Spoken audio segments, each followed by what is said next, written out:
안녕하세요. 저는 치매 걸린 어머니를 모시고 있는 50대의 평범한 여자입니다.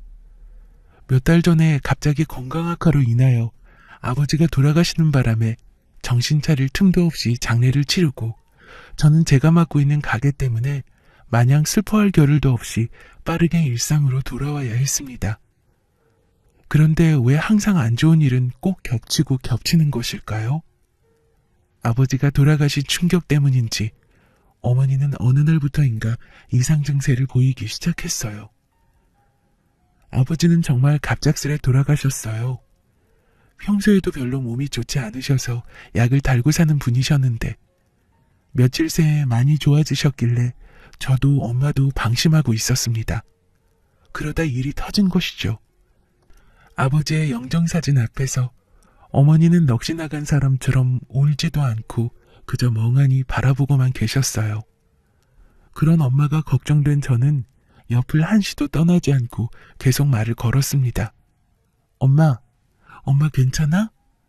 물이라도 마시자, 응? 아까부터 아무것도 안 먹었잖아. 이러다 엄마까지 큰일 나. 물만이라도 좀 마시자. 상을 치르는 내내 물 한 모금조차 마시지 못한 엄마가 걱정된 저는 엄마에게 물을 갖다 드렸지만 역시나 마시질 않았어요. 제가 건넨 물을 거부하면서 엄마는 기어가는 듯한 목소리로 말하셨습니다. 나도 참 무심하지. 저 사람 아픈 건 누구보다 내가 잘 알고 있었는데 그런데도 이렇게 허무하게 보내네 그래.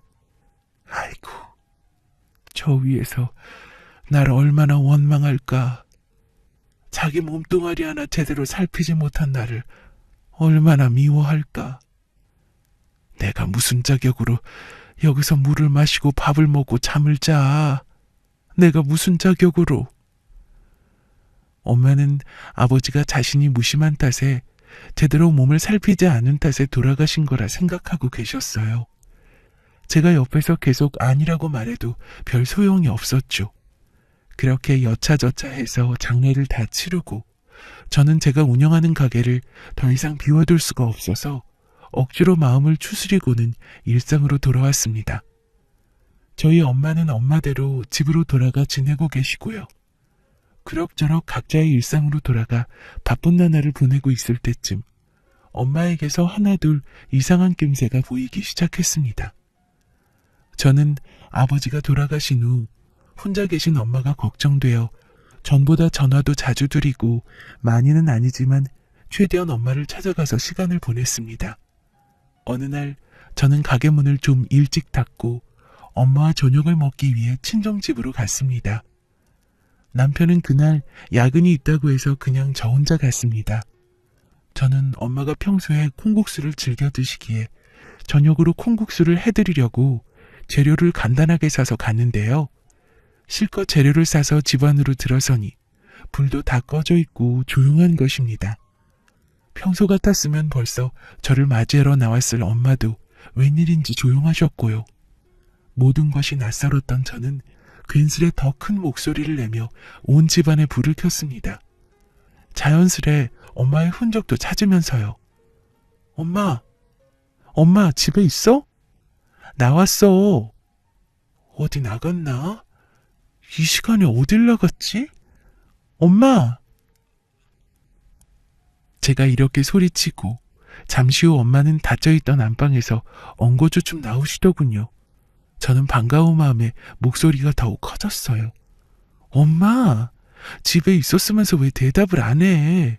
불은 왜 다 꺼놓고? 엄마 어디 나간 줄 알았잖아. 그런데 뭔가 이상했습니다. 원래라면 제 얼굴을 보자마자 반가워서 몇 번을 안아봤을 엄마는 뭔가 오묘한 표정으로 그저 저를 엉거주춤 쳐다보기만 하는 것이 아니겠어요? 저는 평소와는 너무나도 다른 엄마가 이상해서 다시 한번 말을 걸었습니다. 엄마, 왜 그래? 무슨 일 있었어? 왜 그래? 제가 몇 번을 더 다그치고 나서야 엄마는 무언가가 떠오른 듯 얼굴이 환해졌습니다. 그러고는 그제서야 저를 반갑게 맞아주었죠. 아이고, 우리 딸 왔구나. 내가 깜빡했지 뭐니. 아이고. 저는 엄마의 이 말이 어딘가가 어색했지만 요즘 정신이 없으셔서 그런가 보다 하고 그냥 넘겨버렸습니다. 지금 생각하면 내가 왜 그랬나 하는 생각밖에 안 듭니다. 뒤늦게 우리는 인사를 나누고 벌써 저녁 시간이 훌쩍 넘어버렸기에 서둘러 콩국수를 준비하여 엄마와 먹기 시작했습니다. 역시나 엄마는 아주 맛있게 잘 드시더라고요. 그동안 아버지 빈자리를 가장 많이 느꼈을 엄마가 늘 안쓰럽고 미안하고 걱정되었는데 이렇게 잘 이겨내고 있어주니 얼마나 고마운지 모르겠습니다. 저녁을 다 먹고 넋두리 좀 풀다 보니 시간이 예상보다 너무 늦어버렸고 저희 집까지 가기에는 길도 어둡고 해서 그냥 남편에게 하루만 엄마 집에서 자고 간다고 이야기하였고 남편도 그러라고 해서 정말 오랜만에 엄마랑 오붓하게 있을 수 있었어요. 엄마랑 이것저것 이야기하다 보니 어느덧 시간은 12시를 훌쩍 넘겨버렸고 이대로 밤을 샐 수도 없는 노릇이라 엄마와 저는 아쉬운 마음을 뒤로한 채 잠에 들었습니다. 그렇게 편히 잔 게 얼마만인지 모를 정도로 저는 정말 푹 잘 잤답니다. 그리고 다음날 눈을 떴더니 옆자리에 엄마가 안 계시더라고요. 그래서 저는 엄마가 거실에 계신가 하고 안방을 나왔습니다. 그런데 거실에는 아무도 없었고 대신 화장실 쪽에서 물소리가 들리더군요. 저는 엄마가 씻으시는 줄 알고 아무 말 없이 거실에 앉아 기다렸습니다. 얼마 뒤에 엄마가 나오셨는데 손에 무언가를 움켜쥐고 나오시다 저를 보고는 화들짝 놀라며 등 뒤로 숨기시더라고요.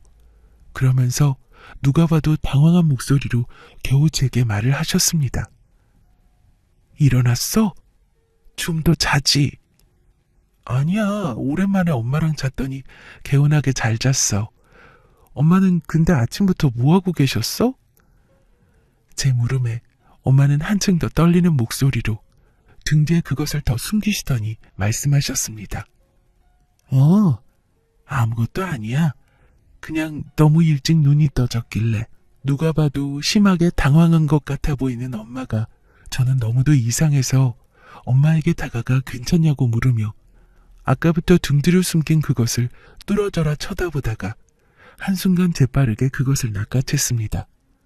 그것을 본 저도 그것을 빼앗긴 엄마도 모두 말이 없었습니다. 그것은 바로 엄마의 팬티였기 때문입니다. 급하게 손빨래를 한 것 같이 물기가 채 마르지 않은 그것을 들고 멍하니 자신을 쳐다보는 저를 보고 엄마는 차마 제 얼굴을 똑바로 쳐다보지도 못하고는 횡설수설하기 시작했습니다. 이건 그게 사실 엄마가 며칠 전부터 요실금이 심해져가지고 시도 때도 없이 나오더라고. 그래서 간밤에 또 내가 실수를 했지 뭐냐. 엄마의 말을 들은 저는 나이가 들어서 요실금이 생기셨나 보다 하고는 더 심해지기 전에 병원부터 알아봐 드려야겠다고 생각하며 말했습니다. 이 정도면 꽤 심각한 거 아니야? 내가 병원 알아봐 줄 테니까 시간 내서 같이 가자. 제 말에 엄마는 알았다고 대답하였고 마침 그날이 휴일이라 엄마와 좀 더 시간을 보내고는 집으로 돌아왔습니다. 저는 퇴근한 남편에게 엄마의 상태에 대해 어렴풋이 이야기하였고 제 이야기를 들은 남편은 어머니가 고생이 많으시겠다며 제대로 된 병원에서 진료받게 하라고 신신당부했습니다. 그러면서 한 가지 제안을 해오더라고요. 당신도 요새 많이 지친 것 같은데 오랜만에 미희 씨 만나서 마음 좀 풀고 와. 맛있는 것도 좀 먹고. 미희 씨는 저희 남편 친구분의 아내로 시간이 날 때마다 가끔 부부 동반으로 저녁 식사도 하고 놀러 가기도 할 만큼 저희와 아주 가까운 사이입니다. 저는 미희 씨가 사력 있고 공감도 잘해줘서 마음에 들었어요. 그래서 아주 가끔이지만 미희 씨와 둘이 만나 시간을 보내기도 합니다. 저는 엄마를 냅두고 혼자 나가야 한다는 것이 마음에 걸렸지만 남편 말대로 많이 지치기도 했어서 그냥 눈 딱 감고 그러기로 했습니다. 덕분에 그동안 쌓인 스트레스를 어느 정도는 풀 수 있어서 너무 좋았어요. 그로부터 며칠 후 저는 엄마에게 물어볼 것이 있어 전화를 했는데 이상하게도 요 며칠간 계속 통화가 안 되는 것이었습니다. 처음에는 무슨 바쁜 일이 있겠거니 했으나 그것이 계속되다 보니 자연스레 불안해지기 시작했습니다. 저는 불안한 마음에 가게 일이 손에 잡히지 않았어요. 도저히 안 되겠어서 가게 문을 일찍 닫고는 남편에게 전화를 걸었죠. 여보, 난데 며칠째 엄마가 전화가 안 되셔. 나 그래서 지금 친정으로 가고 있거든? 오늘 늦을 수도 있을 것 같아? 다급한 제 목소리를 들은 남편은 자기는 신경 쓰지 말라며 서두르다 큰일 난다고 마음 좀 가라앉히고 가라고 하더군요. 새삼 내가 남자 하나는 잘 만났구나 생각하고 있는데 남편이 조심스럽게 입을 떼더라고요. 당신이 신경 쓸까봐 이야기 안 한 게 있는데 그냥 지금 하는 게 나을 것 같아서. 전에 당신이 어머니가 이상하다고 이야기했었잖아. 걱정된다고. 기억나? 기억나지? 근데 갑자기 그건 왜? 그때 그 말 듣고 나도 내심 걱정이 돼서 미희 씨한테 간략하게만 말했거든. 미희 씨가 말하기를 어머니가 그러시는 게 치매 증상일 수도 있다고 하더라고. 당신도 알다시피 미희 씨가 치매 환자 전문 도우미잖아. 그래서 그쪽으로는 좀 빠삭하다고 하더라. 뭐 어디까지나 그럴 수도 있다는 거니까. 그 말을 듣는 순간 머리가 정말 멍해지더라고요. 그러고는 한순간 이유 모를 분노가 저를 휘감았어요. 그래서 괜히 죄 없는 남편에게 분풀이를 하고 말았습니다. 뭐? 치매? 미희 씨도 참 웃긴다. 미희 씨가 우리 엄마를 언제 봤다고 그런 소리를 하는데 그 얘기 하나 들은 거 가지고 지금 우리 엄마 치매라고 몰아가는 거야? 자기가 치매 환자만 본다고 의사라도 된 줄 아나 보지? 미희 씨 그렇게 안 봤는데 사람 참 그렇다. 저는 남편이 뭐라 말하기도 전에 전화를 끊어버렸습니다. 전화를 끊고 나니 이런 제 자신이 너무도 한심하게 생각되더군요. 뭐가 그리 화낼 일이라고 아무 죄 없는 사람들에게 쏟아냈을까요? 저는 정신이 번쩍 들어 다시 남편에게 전화를 걸어 사과의 말을 전했고 이에 남편은 괜찮다며 오히려 제 걱정을 해주었습니다. 나는 괜찮아. 당신이 이렇게 해서라도 좀 나아진다면 얼마든지 분풀이 해도 돼. 근데 당신이 좀 더 이성적이어야 어머니를 더 잘 챙겨드리지. 지금 너무 흥분했어. 좀 가라앉히고 가도록 해. 그래줄 수 있지? 당신한테는 정말 미안해. 그리고 미희 씨한테도. 정말 늘 고마워. 저는 남편의 조언대로 최대한 이성을 되찾으려 노력했고 시간이 지나자 점차 마음을 가라앉힐 수 있었습니다. 다시 한번 엄마에게 전화를 해보았지만 역시나 엄마는 전화를 받지 않았습니다. 저는 엄마에게 가는 것을 좀 더 서둘렀고 집 앞 대문에 도착하여 들어가려는데 옆집 아주머니가 말을 걸었습니다. 아유, 요즘 고생이 많지? 일하랴 엄마 돌보랴. 평소에 엄마와 친분이 있으셨던 분이라 그동안 걱정이 많으셨겠다 싶어서 저는 감사의 인사를 전했습니다. 아니요, 고생은요. 엄마 혼자 계신데 제가 자주 못 와봐서. 신경 써주셔서 감사드려요. 염치 없지만 저희 엄마 좀 잘 부탁드릴게요. 일도 중요하지만 저런 사람은 옆에서 잘 보살펴야 해. 언제 어디로 튈지 모르잖아. 똑 부러지던 사람이 어쩌다 저리 됐는지 참. 바깥 양반 돌아가신 게 꽤나 충격적이었던 모양이야. 듣다 보니 뭔가 좀 이상하다는 생각이 들었고 저는 이어지는 어머니의 말씀에 정신이 아득해져만 갔습니다. 자기 치매 진단 받았다고. 이제 언제 정신이 나갈지 모른다고.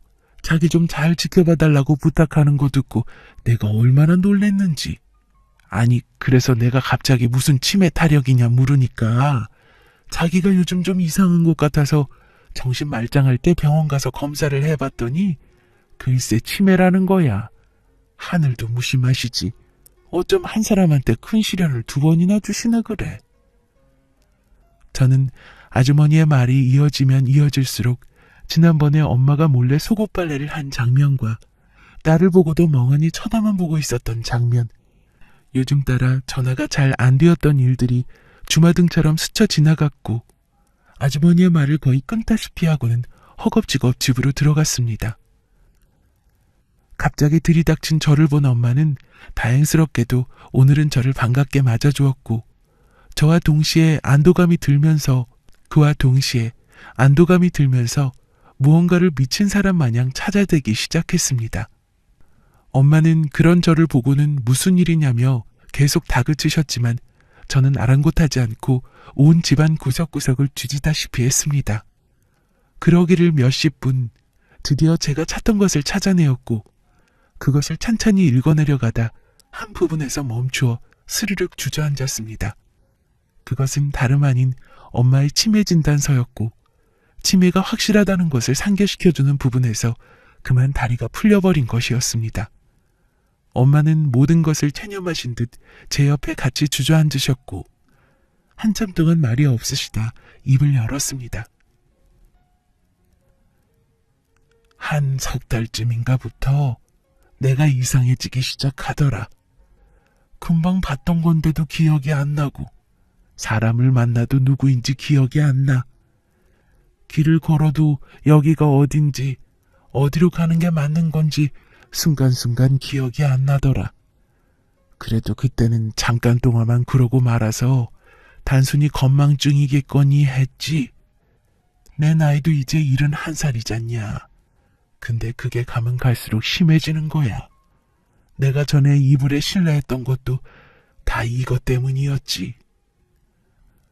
엄마의 말을 듣는 내내 저는 정말 가슴이 미어지더군요. 딸이라는 게 이런 것 하나 제대로 눈치도 못 채고 괜히 죄송한 마음에 오히려 더 언성을 높였습니다. 아니 그걸 왜 얘기를 안 해?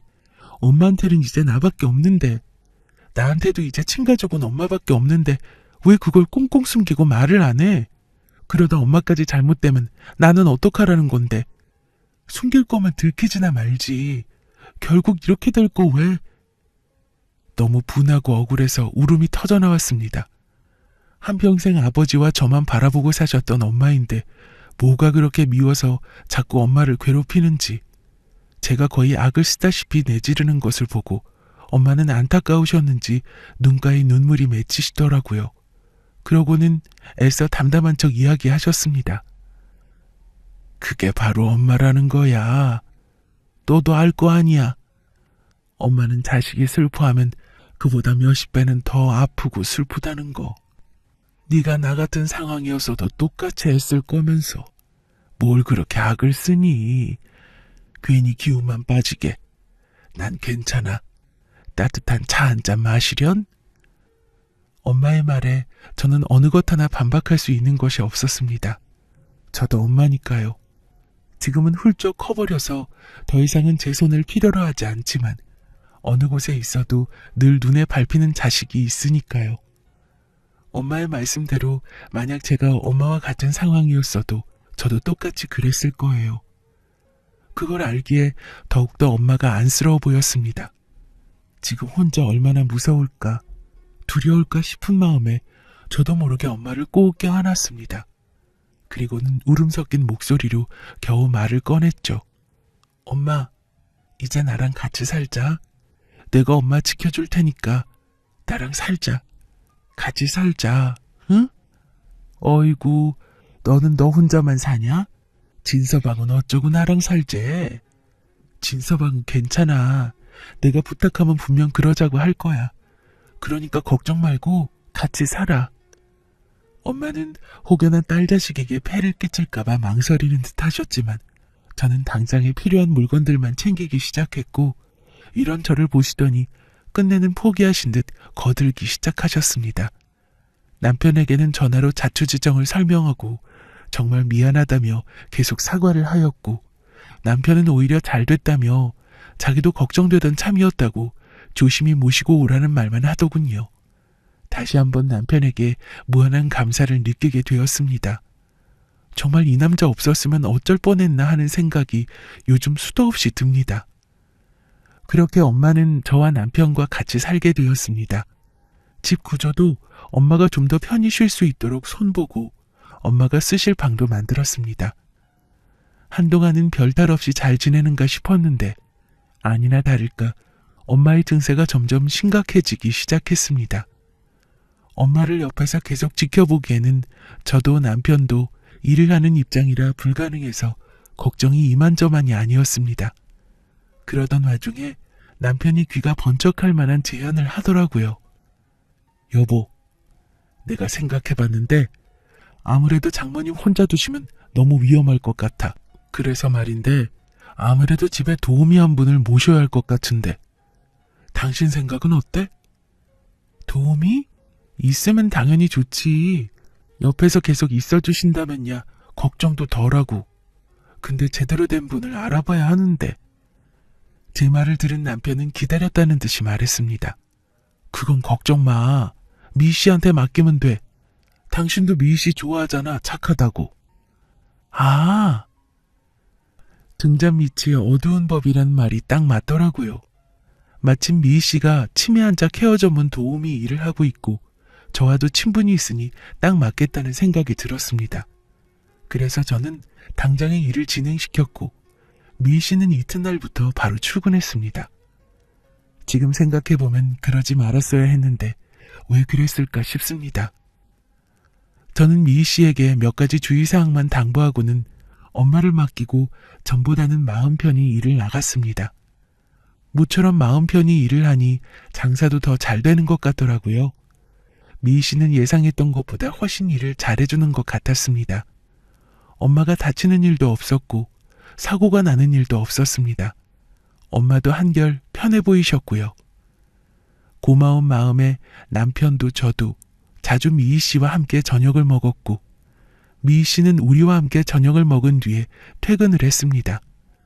그렇게 점점 안정을 찾아가나 싶을 때쯤 또 한 번 저를 뒤집어지게 할 사건이 터졌습니다. 얼마 전부터인가 엄마가 저만 보면 나쁜 년, 고약한 년이라며 욕을 하는 것입니다. 엄마는 한 번도 저에게 욕을 하신 적이 없습니다. 그랬던 분인데 어느 순간부터 저에게 저런 욕들을 하는 것을 보고는 적잖은 충격을 받았습니다. 처음에는 최대한 엄마와 함께 했습니다. 다행히도 제가 같이 있는 날이면 괜찮아지시더라고요. 그런데 시간이 가면 갈수록 제가 옆에 없는 날이면, 다시 말해 미희 씨가 출근하는 날이면 저에게 더 심한 욕을 퍼부었어요. 저는 엄마가 많이 외로운가 보다 하는 마음에 죄송했고 앞으로는 일을 하면서도 틈틈이 엄마를 챙기고 싶은 마음에 미희 씨 몰래 엄마 방에만 CCTV를 달았습니다. 이제 마음 좀 편하겠거니 했더니만 하필이면 CCTV를 달자마자 한동안 미친 듯이 바쁘고 정신없어서 따로 챙겨보거나 하지 못했습니다. 그런데 2주가 지난 뒤에 드디어 시간이 생겨서 그동안 녹화해두었던 영상들을 한꺼번에 몰아보았는데 억장이 무너져 내리더군요. 영상 속에서는 저희 엄마가 미희 씨에게 구박을 당하고 있었습니다. 이유는 다양했어요. 밥을 안 먹는다든지 소변을 제대로 안 본다든지 하는 이유로 미희 씨는 저희 엄마를 구박하고 또 구박했습니다. 저희 엄마는 아무 소리 못하고 겁에 질려 있으시고요. 그걸 보는데 정말 말 그대로 머리에 뚜껑이 확 열리더라고요. 분에 못 이겨 손을 덜덜 떨며 이를 악물고 있는데 이런 저를 한순간에 얼어붙게 만든 장면이 나왔습니다. 다름 아닌 제 남편이었는데요. 저희 남편은 점심시간인 건지 뭔지 저한테는 말도 없이 불쑥 집으로 가 그 여자를 만났던 것입니다. 남편은 그 여자와 저희 엄마가 있는 방에서 보란듯이 키스를 나누더군요. 그러고는 그 여자가 갖은 아양을 떨며 남편에게 찰싹 안겼고 남편은 세상 사랑스럽다는 듯이 쳐다보며 자잘한 뽀뽀를 하더라고요. 그 와중에 더 열이 받는 건 이 두 놈들이 저희 엄마가 잠든 사이에 몰래 속삭이면서 저 짓을 했다는 겁니다. 저는 그것을 보자 이성이 그야말로 뚝 끊겨버렸고 저마저도 놀랄 만큼 차분하게 영상을 확보해서 그대로 경찰서로 직행했습니다. 다행히 가게에는 손님이 없었고 해서 미련 없이 문을 닫고 갔어요. 저는 경찰서로 가서 그 여자를 상간녀, 노인복지법 위반으로 고소했고 남편에게는 이혼 소송을 걸었습니다. 일을 끝마친 저는 그 여자와 둘만 있을 엄마가 걱정되어서 급하게 집으로 갔고, 도착하자마자 엄마에게 잠깐만 기다려달라고 말한 뒤 김미희를 거실로 내몰았습니다. 물론 엄마가 계신 방의 문은 닫고 말이죠. 그러고는 최대한 작은 목소리로 숨도 쉬지 않고 쏘아붙이듯 이야기했습니다. 김미희, 너 그렇게 안 봤는데 아주 파렴치하더라? 어떻게 네 남편 친구를 꼬실 생각을 다 했니? 너 내가 모를 줄 알았어? 제 말을 들은 김미희는 순식간에 얼굴이 파래지더니 이내 정신을 차린 듯 도도하게 고개를 들고는 말도 아닌 말을 하기 시작했습니다. 나도 이럴 생각은 아니었는데 미안하게 됐어요. 뭐 사람 일이란 게 어디 마음대로 되나. 열받고 억울한 건 알겠는데 이왕 이렇게 된 거 어쩔 수 없죠. 바로 빌 거라고는 기대도 안 했지만 정말 상상 이상이더군요. 저는 쓸데없이 높기만 한 콧대를 완전히 뭉개버리기로 결심하고는 입을 열었습니다. 뭐가 이렇게 당당해? 너, 내가 지금 아무 증거도 없이 이러는 줄 아나 본데 착각도 어느 정도껏 해. 엄마 방에 내가 CCTV 달아놓은 거 너 모르지? 뭐? CCTV? 그런 게 있었어? 뭐 상관없어. 간통죄도 폐지된 마당에 내가 뭐가 무섭다고. 저는 헛웃음을 지으며 곧바로 맞받아쳤습니다. 야, 누가 간통죄로 집어넣는데? 너 내가 상간녀 소송 걸었어. 그리고 하나 더. 너 엄마한테 하는 거 보니까 아주 가관이더만. 그것도 엄연히 노인학대인 건 알아? 노인복지법 위반으로도 고소했으니까 기대해. 나 절대로 합의 안 해줄 거고 너 무슨 일 있어도 감방에서 썩게 만들 거야. 네 남편한테도 내가 다 말할 거고. 알았어? 저는 제 말만 하고는 발악하는 김미희를 끄집어내듯 집 밖으로 밀어냈습니다. 밖에서 뭐라 소리치던 욕을 하던 저는 상관하지 않고 현관문을 닫아버렸고 김미희의 찢어질 듯한 비명에 이웃들이 점차 모이기 시작했습니다. 그러자 자기도 내심 창피했는지 그제서야 돌아가더군요. 그렇게 김미희가 가고 저는 놀랐을 엄마를 안고 달래주었습니다. 그동안 눈치 없는 딸 때문에 괜히 안 좋은 일만 겪게 한 것 같아 눈물이 났습니다. 시간이 지나고 남편은 김미희에게 모든 일을 들은 것인지 퇴근 시간을 훌쩍 넘기고서야 집으로 들어왔습니다. 슬금슬금 제 눈치를 보며 다가오는 남편을 보고 있자니 겨우 삭혔던 화가 다시금 차오르더라고요. 다행히 엄마가 주무시는 중이라 저는 한결 편하게 이야기할 수 있었습니다. 최대한 차분하게요. 이제 보니 니들 좋자고 일 벌인 거였구만. 그래 어쩐지 도우미 얘기 꺼내면서 기다렸다는 듯이 김미 이름 꺼내는 것부터가 내가 알아봤어야 했는데 김미도 그렇고 너도 그렇고 하루만 사냐? 어떻게 네 친구 와이프랑 바람을 필 생각을 하니? 꼬시는 놈이나 넘어가는 년이나 이런 것들을 믿고 내가 엄마를 맡겼으니 내가 천하의 등신이지. 모든 것이 제 불찰인 것만 같았습니다. 계속 되도 않는 변명을 하는 남편의 말을 자르고 저는 단호히 말했습니다. 오늘 이혼소송 절차 밟고 왔고 나는 너랑 반드시 이혼할 거야. 위자료 두둑히 준비해도 절대 봐줄 생각 없으니까. 그럼 난 할 말 다 했으니 이만 꺼져줄래? 우리 엄마는 좋은 것만 봐야 하거든. 니들 때문에 개고생한 우리 엄마 보살펴줘야 하니까 니 그 사랑하는 김미희한테로 꺼져. 그놈은 더 이상 할 말이 없었던 건지 아니면 다 체념을 한 건지 별 반응 없이 순순히 집을 나가더군요.